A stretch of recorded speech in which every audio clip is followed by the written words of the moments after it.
लखनऊ में अखिल भारतीय ग्राहक पंचायत यानी अखिल भारतीय ग्राहक पंचायत ने अधिकतम खुदरा मूल्य यानी एमआरपी को लेकर बड़ा सवाल उठाया है।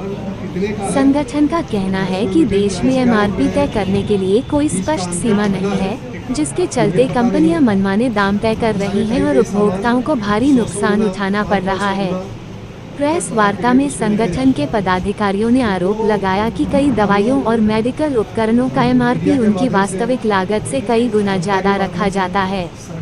ग्राहक पंचायत ने मांग की है कि उत्पाद पर उत्पादन लागत और फर्स्ट सेल प्राइस भी अनिवार्य रूप से लिखी जाए, साथ ही भ्रमित करने वाली छूट पर रोक लगे। संगठन ने केंद्र सरकार से एमआरपी पर नियंत्रण के लिए स्वतंत्र आयोग बनाने और कानून में सख्त संशोधन की मांग की है। प्रेस वार्ता को डॉक्टर प्रमोद पांडेय समेत संगठन के कई पदाधिकारियों ने संबोधित किया। पंचायत का ये कार्यक्रम आयोजित हुआ है, क्या कुछ मुद्दे हैं आज के इस कार्यक्रम के?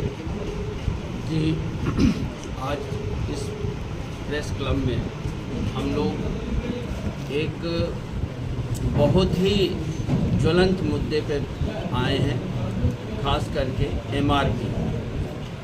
सभी वस्तुओं पे, जो भी पैक्ड वस्तुएं हैं उन पे एमआरपी लिखा रहता है। एमआरपी तो लिखा रहता है, लेकिन उस पे कितनी लागत आई है, उस पे कितना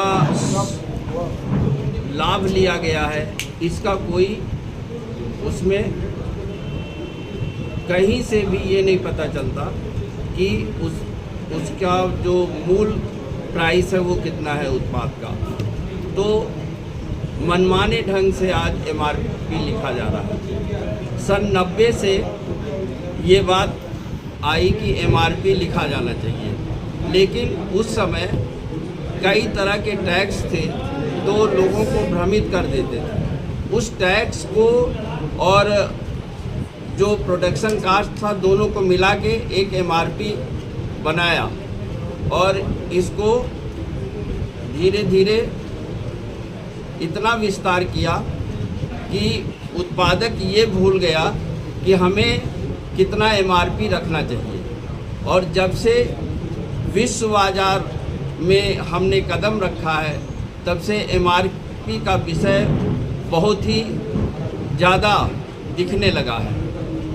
3 रुपए का सामान 30 रुपए में भी बिक रहा है और 50 रुपए में भी बिक रहा है। एक कैल्शियम का जो पत्ता आता है वो होलसेल प्राइस उसकी 6 रुपये होती है, एमआरपी उसकी 60 रुपये होती है। और इसमें ठगा कौन जाता है? ग्राहक ठगा जाता है। हमारा संगठन अखिल भारतीय ग्राहक पंचायत है, जो सन 1974 से इसी विषय पे काम कर रही है कि हम ग्राहकों को जागृत करें और उनको ये बताएं कि हमें क्या खरीदना है, क्या नहीं खरीदना है।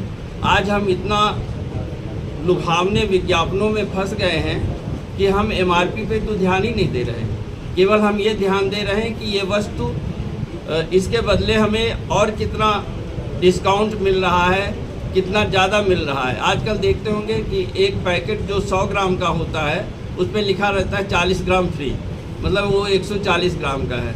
हम प्राइस पे जाते ही नहीं, वो 40 ग्राम हमें दिखाई पड़ता है। तो ये सब भ्रमित करने वाले विज्ञापनों के जाल में ग्राहक फंस गया है। और आज जो ये समस्या आई है, जिसके लिए हम बहुत दिन से काम कर रहे हैं, लेकिन आज व्यापारी जो उत्पादक है वो छटपटाने लगा है। खास करके दवा के जो उत्पादक हैं, जो उसके दवा के कई इंस्ट्रूमेंट बनाते हैं, सिरिंज बनाते हैं, पेसमेकर बनाते हैं, उनकी ये समस्या आ रही है कि हम कितना प्राइस रखें। वो अपने पूरे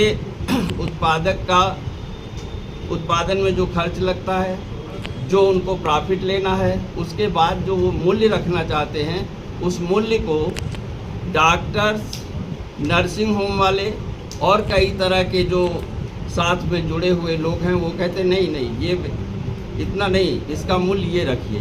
तो उन्होंने अभी टेलीग्राफ को एक इंटरव्यू दिया है और कहा है कि उत्पादों का मूल्य निर्धारित किया जाना चाहिए। जो उत्पादक है आज उसकी बेचैनी हो रही है। क्यों?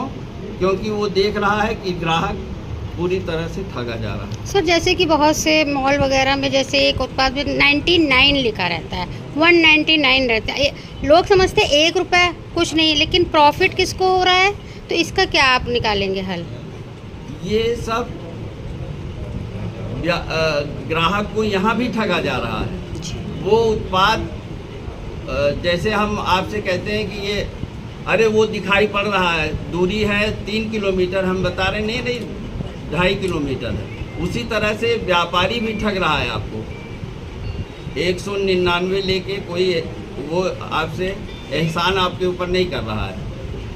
उसकी कीमत बहुत 99 रुपये भी नहीं है और वो 199 रुपये ले रहा है। सर कई बार ये देखा गया है ये मनोवैज्ञानिक रूप से आपके ऊपर प्रभाव डाल रहा है कि मैं 200 नहीं ले रहा हूँ। सर किसी भी खाद्य पदार्थ पे एक्सपायरी डेट मेंशन होती है, लेकिन ज़्यादातर हम लोग कभी देखते हैं कि एक्सपायरी डेट के नियर अबव या उससे बाद भी लोग उस पदार्थ को बेचते हैं और कोई मतलब कई बार कंप्लेंट करने पे भी उसको इतनी कड़ी कार्रवाई नहीं करी जाती है, तो उसको लेकर क्या कुछ कहना चाहेंगे? कितने का है, मैक्सिमम रिटेल प्राइस क्या लिख रहे हैं, बीच का अंतर कितना है, ये पता नहीं होता है। इसमें कई सामान 100 गुना 500 गुना तक बढ़ा के रेट उसमें लिखे जाते हैं। तो वो हम लोग मीडिया के माध्यम से, जनता के माध्यम से सरकार पे इस दबाव बनाने की कोशिश कर रहे हैं कि इन कंपनियों पे अंकुश लगाए और कोई ऐसी बॉडी बनाए जो इन सबको नियंत्रण में करे, नियंत्रण रखे इन पर, और जो MRP छापते हैं, जो उसका लागत मूल्य है, बीच में कितना डिफरेंस है, उसकी कोई सीमा तय हो जिससे ग्राहकों को लूटा ना जा सके। अधिकतर सर्जिकल आइटम्स पे, मेडिकल आइटम्स पे 500 गुना तक के दाम बढ़ा के लिखे होते हैं। उस समय होता क्या है कि ग्राहक सबसे मजबूर होता है। जब उसको दवा की इलाज की ज़रूरत होती है तो उस समय सबसे मजबूर होता है, परेशानी में होता है, और वहीं पर सबसे बड़ा काला होता है उसके साथ। उस समय उसको सोचने का ये समय नहीं होता है कि ये हम इस पर कोई बार्गेनिंग करें, सामान कितने का है, क्योंकि मरीज अस्पताल में भर्ती है, पेसमेकर लगना है, पेसमेकर की कीमत 25,000 है, अब 1.5 लाख वसूल रहे हैं, लेकिन उसके पास इतना समय नहीं होता इस पर वो कोई बहस करे या इस पर कोई उससे बार्गेनिंग करे, तो जो मांगता है उसको देना पड़ता है। तो हमारा ये अभियान काफ़ी दिनों से हम लोग, हमारा अखिल भारतीय ग्राहक पंचायत इसके खिलाफ जो है अभियान चला रहा है कि बीच में कोई ऐसी बॉडी होनी चाहिए जो इसको नियंत्रण करे, इसकी निगरानी करे। ऐसी बॉडी सरकार द्वारा कोई बनाई जानी चाहिए, उस पर अंकुश लगे और ग्राहकों का हित हो, ग्राहकों को एक उचित मूल्य पर कीमत दी जा सके।